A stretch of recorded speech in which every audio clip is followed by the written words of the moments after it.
तो जबरदस्ती का रखिए। एक चुटकुला सुना करते थे कि एक बारी रशिया, अमेरिका और इंडिया तीनों की पुलिस के बीच में कंपटीशन हुआ। रशिया की पुलिस आई, अमेरिका की पुलिस आई और मोदी जी की पुलिस गई। एक शेर को जंगल में छोड़ दिया, पुलिस को कहा भाई इस शेर को पकड़ के लाओ। तो रशिया की जो पुलिस थी वो 5 दिन में शेर को पकड़ के ले आई। अमेरिका की पुलिस 1 दिन में शेर को पकड़ के ले आई। मोदी जी की पुलिस 1 दिन बीत गए, 2 दिन बीत गए, 3 दिन बीत गए, पता ही नहीं चला, आई नहीं पुलिस। तो अंदर जाके देखा तो मोदी जी की पुलिस ने कुत्ते को पकड़ रखा, मार रहे हैं उसको, बोल मैं शेर हूं, बोल मैं शेर हूं। यही हाल कर रखा है इन्होंने हमारे साथ। E20 ठीक है, E20 ठीक है। अरे कहां से ठीक है? ये इतने सारे लोग झूठ बोल रहे हैं। और अब तो जो बीजेपी वाले थे ये कह रहे हैं एंटी नेशनल हैं, ये कह रहे हैं ये तो विपक्ष का एजेंडा है। जो बीजेपी वाले थे वो भी गालियां दे रहे हैं अब इनको। अब एक सबसे बड़ी बात उठती है, इथेनॉल पेट्रोल से महंगा है ना मनीष?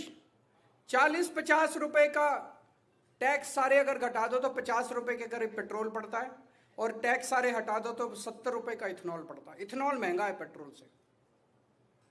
इथेनॉल की माइलेज कम है क्योंकि कैलोरीफिक वैल्यू कम है। ये कह रहे थे इथेनॉल से फॉरेन एक्सचेंज बचती है, वो भी कई लोगों ने आर्टिकल लिख के कैलकुलेशन करके कोई फॉरेन एक्सचेंज नहीं बचती। कह रहे थे इथेनॉल से किसान को फायदा हो रहा, कोई किसान नहीं फायदा हो रहा।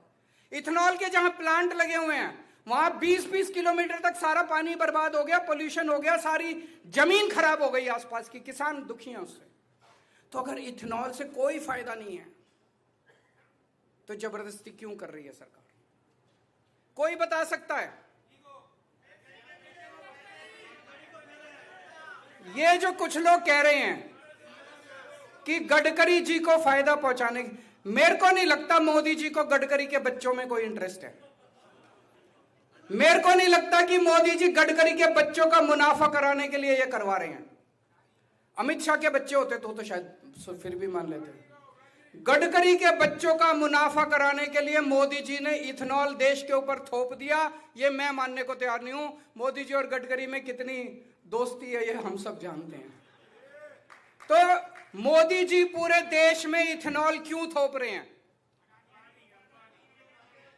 बताओ?